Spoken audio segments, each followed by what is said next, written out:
जैसे हम पहले बीजेपी में चेक से पैसा लेंगे तय किया, तो सब व्यापारी लोग हमें आकर के कहें साहब हम चेक से दे ही नहीं सकते। और 90 के दशक में जो चुनाव में हमको बड़ी दिक्कत आई थी, पैसे नहीं थे हमारे। इलेक्टोरल बॉन्ड न होते तो किस व्यवस्था में ताकत है वो ढूंढ के निकालते। मोदी जी, मैं डोमेस्टिक पॉलिटिक्स पे वापस आती हूँ। एक सवाल है इलेक्टोरल बॉन्ड्स के बारे में। राहुल गांधी जो है वो हर भाषण में कहते हैं और विपक्ष के नेता भी कहते हैं कि इसमें धांधली हुई है। आपकी पार्टी के लोग भी कहते हैं कि अगर गलती है, अगर इसमें कोई गुंजाइश है इसके सुधार में, तो वो कर सकते हैं।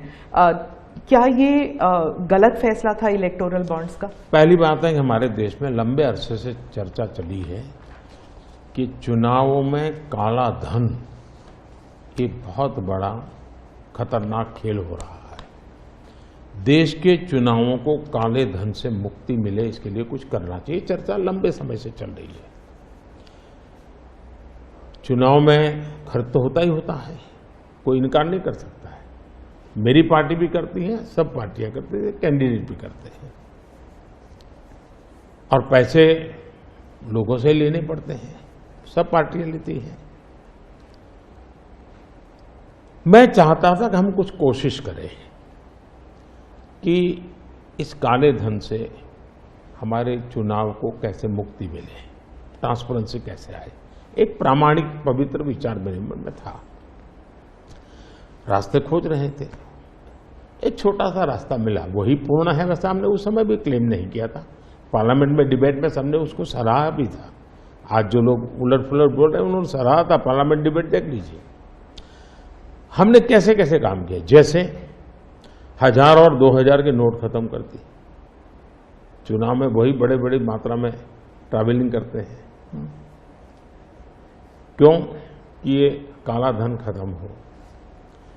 हमने सुप्रीम कोर्ट ने कहा था कि 20,000 रुपये तक पॉलिटिकल पार्टियां कैश ले सकती हैं। मैंने कानून बनाकर, नियम बना करके 20,000 को 2,500 कर दिया। क्यों? क्योंकि मैं नहीं चाहता था कि ये कैश वाला कारोबार चले। फिर मैंने कहा कि इलेक्टोरल बॉन्ड, कि जो पार्टी अपना सीक्रेसी मेंटेन करना चाहती है। होता था क्या, जैसे हम पहले बीजेपी में चेक से पैसा लेंगे तय किया, तो सब व्यापारी लोग हमें आकर के कहें साहब हम चेक से दे ही नहीं सकते। हम कहा क्यों नहीं दे सकते? बोले हम चेक से देंगे तो हमें लिखना पड़ेगा। हम लिखेंगे तो जो सरकार है वो देखेगी कि ये विपक्ष को इतना पैसा दिया, तो हमें तो वो परेशान करेंगे। तो बोले हम तो पैसे देने के लिए तैयार है, लेकिन चेक से नहीं देंगे। तो मुझे याद है हमारे 90 के दशक में जो चुनाव में हमको बड़ी दिक्कत आई थी, पैसे नहीं थे हमारे पास, और हम नियम लगा के बैठे थे कि हम चेक से लेंगे। देने वाले देने को तैयार थे, चेक से देने की इनकी हिम्मत नहीं थी। तो ये सारी चीजों का मुझे पता था। तो मैंने कहा भाई, तो हमने कहा भाई ऐसा है, अब देखिए इलेक्टोरल बॉन्ड न होते तो किस व्यवस्था में ताकत है वो ढूंढ के निकालते कि पैसा कहां से आया और कहां गया। ये तो इलेक्टोरल बॉन्ड की सक्सेस स्टोरी है कि इलेक्टोरल बॉन्ड थे तो आपको ट्रेल मिल रहा है मनी का, कि किस कंपनी ने दिया, कैसे दिया, कहां दिया। अब उसमें अच्छा हुआ बुरा हुआ वो विवाद का विषय हो सकता है, इसकी चर्चा हो। मुझे जो चिंता है वो, मैं ये कभी नहीं कहता हूं निर्णय में कोई कमी नहीं होती है। निर्णय को चर्चा कर सीखते हैं, सुधारते हैं।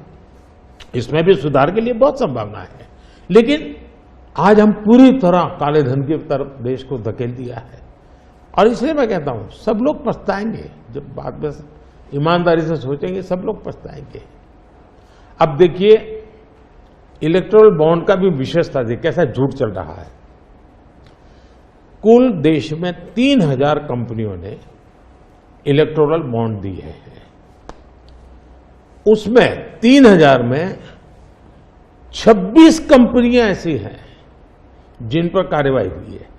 ये कहते हैं ना ईडी वीडी टिकना फला, 3,000 डोनर है, उसमें सिर्फ 26, और उनमें से 16 कंपनियां ऐसी थी, छापा जब लगा उस समय बॉन्ड खरीदा। कोई जोड़ सकता है इसको। अगर बॉन्ड खरीदा, लोग ये जोड़ रहे हैं, उसकी विशेषता ये है कि ये जो 16 कंपनियों ने बॉन्ड खरीदा, उसमें से 37 पैसा अमाउंट बीजेपी को डोनेशन में मिली। 37, 63% बीजेपी के विरोधी पार्टियों को मिली। अगर पूरे जोड़े जाएं तो।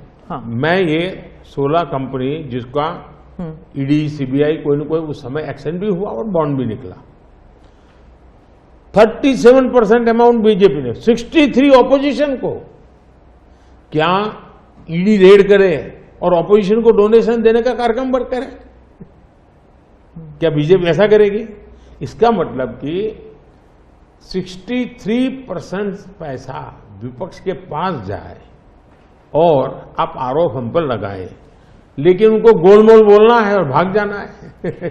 उत्तर प्रदेश की हर खबर से अपडेट रहने के लिए श्रेष्ठ यूपी को करें सब्सक्राइब, बेल आइकन दबाएं और देखते रहें श्रेष्ठ यूपी।